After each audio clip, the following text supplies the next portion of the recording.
Hi, my name is Exospaceman, and welcome to my YouTube channel.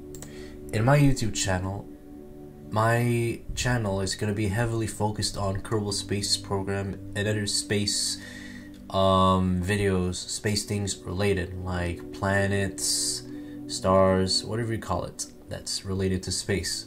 But mostly, my channel is going to be more of Kerbal Space Program. Both versions. The first one, which was released 1 decade and almost 2 years ago, and the second version, which has been announced in 2019 and in early access, is going to be released this year on February 24th, 2023. So, what is my YouTube channel going to be about? Mainly, it's going to be heavily focused on Kerbal Space Program number 1, depending on if I can use the spacecrafts from Kerbal Space Program 1 into Kerbal Space Program 2. So I'm making this space series on YouTube that's called The History of Spaceflight, where I intend to recreate every single spaceflight from the past to the present, all the way to the future and beyond, because who knows what leads to beyond.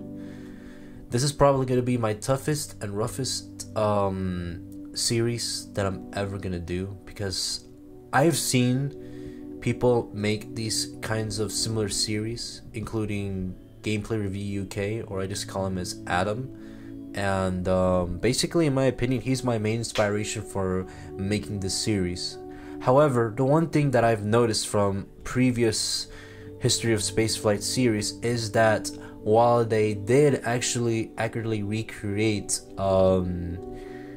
every single space flight from the past, like, you know, the days when the V2 rocket was made, von Braun was making it, then it leads to the capturing of the V2 rockets, and then it was transferred to White Sands or Kapustin Yar, which is a suborbital platform launch table in the Soviet Union at the time, and that'll lead up to the sounding rockets, the Sputnik crisis, the space race, the space shuttle era, whatever you call it. The thing that is missing from the Kerbal Space Program players that do the history of space flights is that they tend to forget some notable events that happen in the history of spaceflight. I see only Sputnik 1, V2, Mercury, and that's it. But I don't see like the most, like, you know, all of the space launches from the past, present, and future, like the V2 test launches or Operation Backfire, which was made from the British even before the US got the V2 rockets and like sent them to White Sands to test them out. What I really want to do in my Kerbal Space Program series is that I need to try to at least like what I said earlier, recreate every single space flight from the past, present, and future.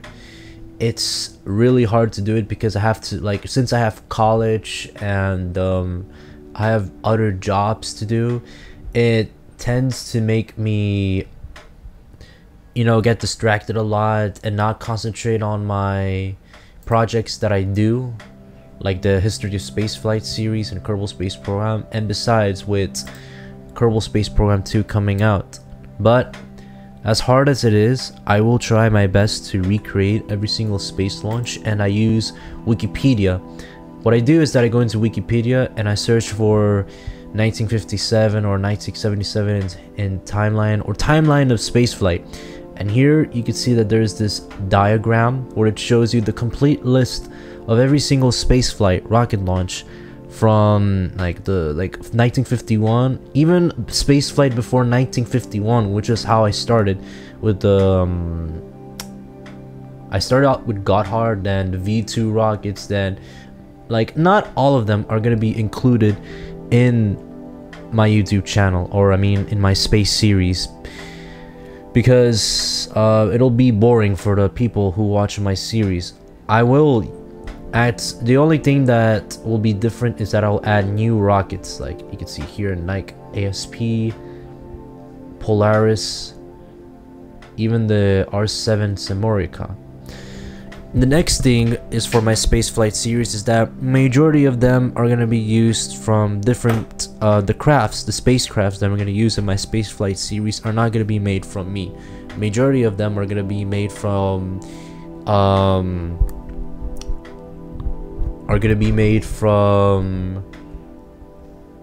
Kerbal users that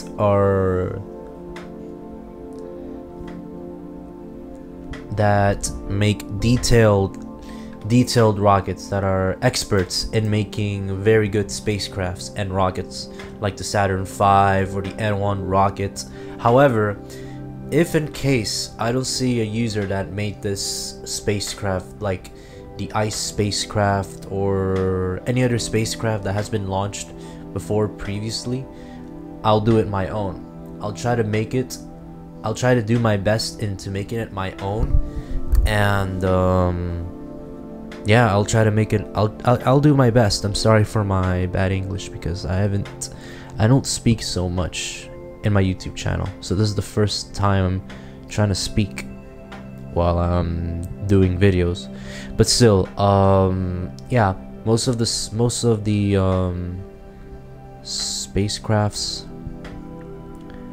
are gonna be from the different users, but majority of them are gonna be made from Gameplay Review UK, which he makes really good rockets, and I also recommend him to see his channel as well.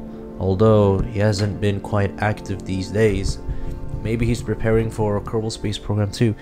But yeah, that's the first topic of this video. The first topic of this video. Yeah. Okay, so the next topic of my video is going to be the Antonov 225 Mirai that I'm doing in Blender.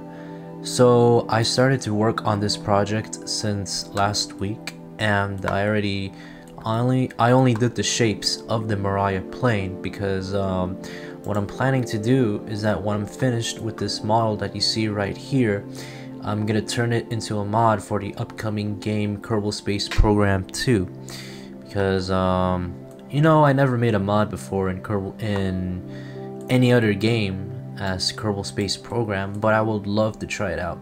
In fact, this isn't my first Blender model that I made in Blender. I made a hammer, which I got it from a tutorial on YouTube, and I tried to make a Sputnik spacecraft on it. The problem is that I didn't know how to mirror it so that I can get all of the antennas shaped and formed, then I haven't gone back to it. And the most recent is a V2 rocket. Now all of these, I couldn't have done it without the help of tutorials on YouTube. And as of now, my Mirai plane is still being under construction. Yesterday I tried to extrude I think, this part right here that you see, and the problem is that when I extrude this part, it may seem like, oh wait, hold on a second, let me put tab, like, yeah, I already learned a few things from using Blender, but the problem is that when I extrude all of this, it just doesn't seem to be following the way in the top, and it just leaves, it also follows this shape here, which I tend to get problems with, which goes on like this. What I really want in the end of the result is to look something like this that you see right here, that is made from a different person. And who knows who will be the first person to make a mod on Kerbal Space Program. It's also the other reason why I haven't been back into making my KSP series, The History of Spaceflight. Episode 3 is still being made in the works, but as of now, Blender and college are the two main priorities that I'm doing right now that are making me concentrate. Just because I haven't uploaded a video in like 1 week or 2 weeks doesn't mean like my channel is dead. There's a lot of things for me to go through in my channel. There's a lot of new things that I want to try to learn in my YouTube channel so that I know how I can do better for it as well. But as of now, I'm continuing with the development of the Antonov 225 Mirai. if you want to see my build, you can check out my my Discord channel that I already have, that's in the main channel, or I can put in the description below if you want to check it out. But all of my builds on Blender, as well as my screenshots of the Kerbal Space Program series that I'm doing right now, will all be there. And that's all for the that is all for the updates that I'm doing for my YouTube channel, because I want to try and improve some things in my YouTube channel so that I know how to make it better and how to you know, how to make it better and all. Like, I try to do my best. I will try to do my best into making my channel really good. So the thing is that yeah, that's all what I'm gonna say. Yeah, that's the first time I speak with a mic in the YouTube channel. It's pretty hard because I get nervous, but still, I'm gonna try my best. And yeah, that's all. And until next time.